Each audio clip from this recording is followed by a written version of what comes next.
Hey there, Salem fanatics. Welcome back to the Chad DiMera Channel. Let's get right into the biggest shocker currently rocking our screens.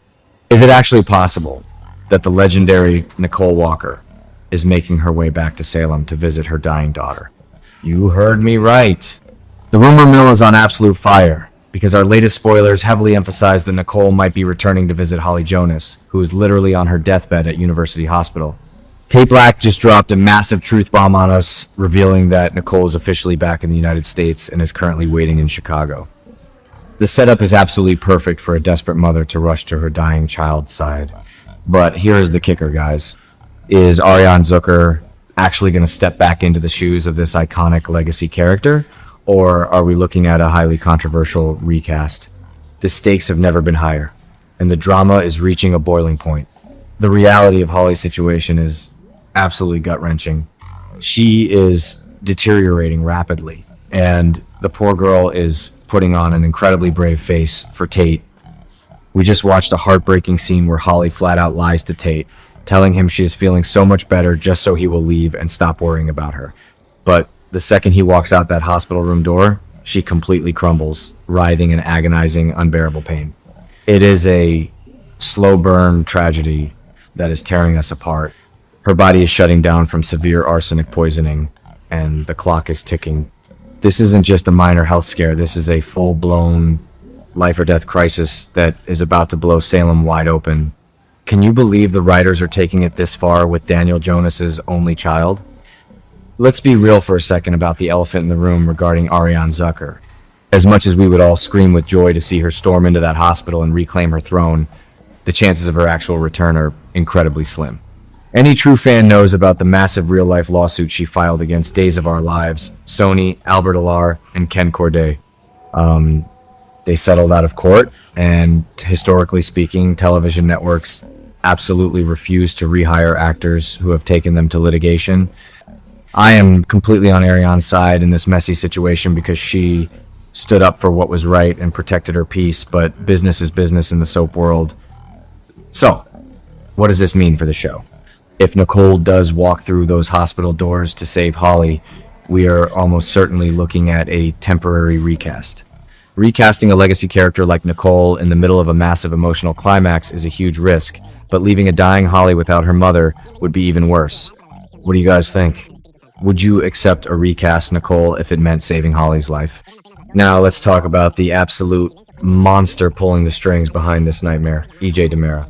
I have said it a million times on this channel, and I will say it again. EJ is a toxic, cowardly villain who does not deserve to lead the DiMera empire.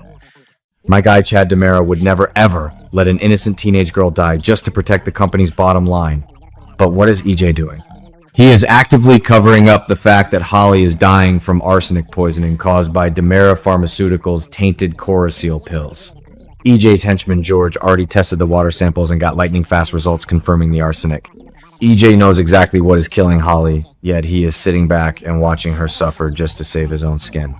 It is absolutely sickening. He is wearing Stefano's ring, but he has none of the Phoenix's twisted honor. EJ is a disgrace to the family name, and Chad needs to step up and take this company away from him immediately. Meanwhile, Dr. Sarah Horton is completely losing her mind trying to figure out what is destroying Holly's organs. Sarah is terrified, and honestly, you cannot blame her. She just lost her patient Destiny to this exact same mysterious affliction, and Destiny's sister Clea died from it too. Sarah is flying blind because she has no idea that arsenic is the culprit. George even warned EJ that the doctors will not be able to save Holly unless they know they need to administer a specific arsenic poisoning treatment. EJ is literally holding Holly's life in his hands, and he is choosing his corporate cover-up over her survival. It is a terrifying psychological game. EJ is cornered, and his hubris is going to result in a third casualty if he doesn't crack. Does EJ actually have a conscience buried under all that arrogance, or is he truly a lost cause? And you won't believe what happens next with Brady Black. Brady is completely misreading the situation, but his psychological profile makes it make total sense. Brady thinks Holly is suffering from a massive drug relapse.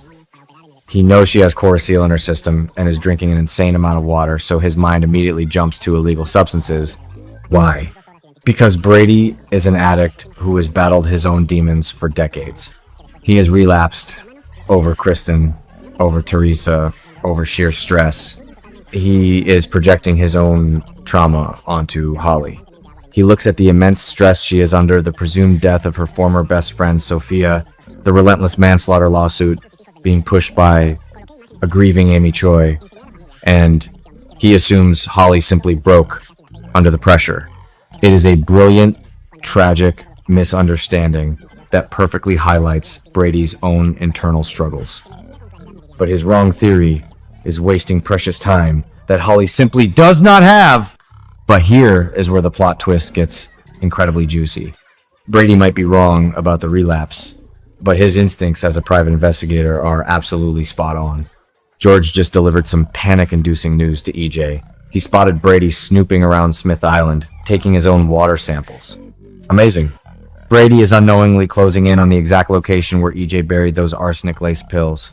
The walls are rapidly closing in on EJ DiMera, and his anxiety is going through the roof. This totally mirrors the classic DiMera cover-ups from 10 to 15 years ago, back when Stefano used to bury his toxic secrets on remote islands like Maison Blanche. But unlike Stefano, EJ is cracking under the pressure. He is sweating bullets, knowing that if Brady's water samples come back positive for arsenic, the entire DiMera empire will face a catastrophic federal investigation. The psychological toll this is taking on everyone involved is just staggering. Think about poor Brady Black. He is watching the love of his life wither away, completely helpless.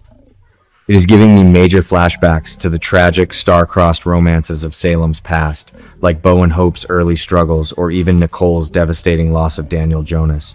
Tate is desperately holding on to the hope that Nicole's arrival will somehow magically fix everything. But if Nicole does show up, recast or not, she is going to unleash absolute hell on Salem. Nicole is a fierce, protective mother lion. If she discovers that EJ, a man she once loved and shared a life with, is the reason her daughter is dying, the fallout will be apocalyptic. Sammy Brady might have been EJ's ultimate match, but a vengeful Nicole Walker is a force of nature that EJ is simply not prepared to handle. So, let's look at the future predictions for this explosive storyline. I am telling you, EJ is going to be forced into a corner where he has to anonymously leak the arsenic information to Sarah to save Holly, or he is going to let her flatline. A lot of fans think EJ will double down on his evil, but I'm telling you, it's definitely going to be a last-minute moment of panic that exposes him. Once the truth comes out, Chad DiMera is going to have the ultimate ammunition to rip the CEO position right out of EJ's greedy hands. Chad is the true legacy of the DiMera family, the one who actually values human life. When the dust settles on this summer sweeps nightmare, EJ will be facing prison, Titan will use this to crush DiMera, and Nicole Walker will be seeking blood. I cannot wait to see EJ's empire crumble to the ground. What do you guys think? Is EJ going to let Holly die to save himself? Drop your wildest theories in the comments below.